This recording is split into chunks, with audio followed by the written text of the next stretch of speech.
Hi, Kate. It's Dad.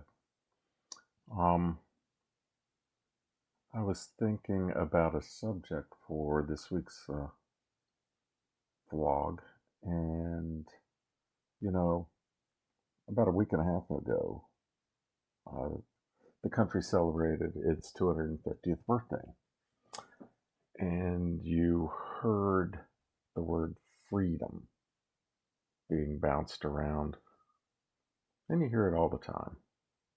Well, what does freedom mean? Well, freedom means different things to different people. You know, the country's freedom are uh, written in the Bill of Rights. For example, what freedoms do we enjoy? There's the freedom of religion, the freedom of the press, freedom to assemble, um, freedom to keep and bear arms for a well regulated militia, freedom from having to house troops in our homes, freedoms from uh, unreasonable search, seizure.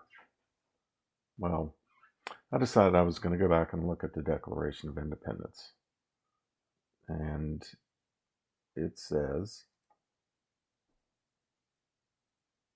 what you see there highlighted. We hold these truths to be self evident that all men are created equal and that they're endowed by their Creator with certain unalienable rights. Among those are life, liberty, and the pursuit of happiness. That to secure these rights, governments are instituted among men, deriving their just powers from the consent of the governed. Well, unalienable. What does that mean? Impossible to take away or give up. So those rights are unalienable. Well, I got to thinking, you know, my mathematical mind here said, how do you quantify freedom?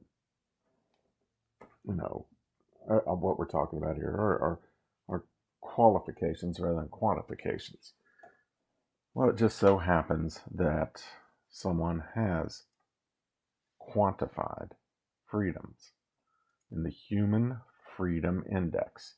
And this is from the Cato Institute, which is a decidedly not a libtard, dummy crap organization. And it's really not, a Nazi fascist organization. It is a libertarian organization where they combine it. In my mind, a libertarian organization is one that combines, you know, fiscal conservatism and social liberalism. But they have quantified human freedom for many years, and they publish a report every year. And here are the things that they look at whenever they're talking about human freedom: the rule of law, security and safety, freedom to move about, freedom of religion, freedom of association, assembly, and civil society, freedom of expression and information, freedom of relationships, the size of government. And of course, Cato Institute saying a smaller government is a better government. Uh, that there's a adequate legal system and property rights, sound money, like the dollar is fairly sound, and the freedom to trade internationally, and freedom from regulation. And they look at all these things, and they do a very in-depth quantification. Um, they look at all the countries around the world and rank them on the three basic uh,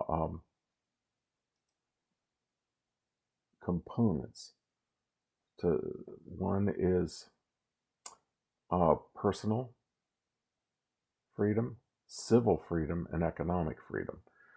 And they give definitions in their report. Sometime, if you have nothing to do, you can look through these, and they rank the countries. Where does the United States fall in the Human Freedom Index? Here's the first page. You'll see number 15, United States. Your people claim that we have the freest country in the world. Well, not according to the Cato Institute. They, they rank personal freedom, economic freedom, and human freedom. And number 1, Switzerland. Number 2, Denmark, New Zealand, Ireland, Luxembourg, Estonia, Finland, Czechia, Netherlands, Australia, Iceland, Canada, Sweden, and Taiwan are all higher in this freedom index than the United States. And you can see how they rank them according to the 3 basic components of their index. And it shouldn't come as a surprise that the Scandinavian countries are ranked fairly high. People like to complain about Denmark, Sweden, Finland, Norway, because of their taxes. Oh, well, they have high taxes, but look how they score in the Human Freedom Index. And some of the components of these are like freedom from violence. That's part of the personal freedom. Economic freedom is can you make money and spend money freely? So, yeah, I thought this was very interesting. That the United States is 15th on this list. So, yeah, if you want to look at this sometime, feel free to do that. I can help you find it on the interwebs. So, yeah, that's my vlog for this week, and it's good to see you again. So, I'll see you Sunday.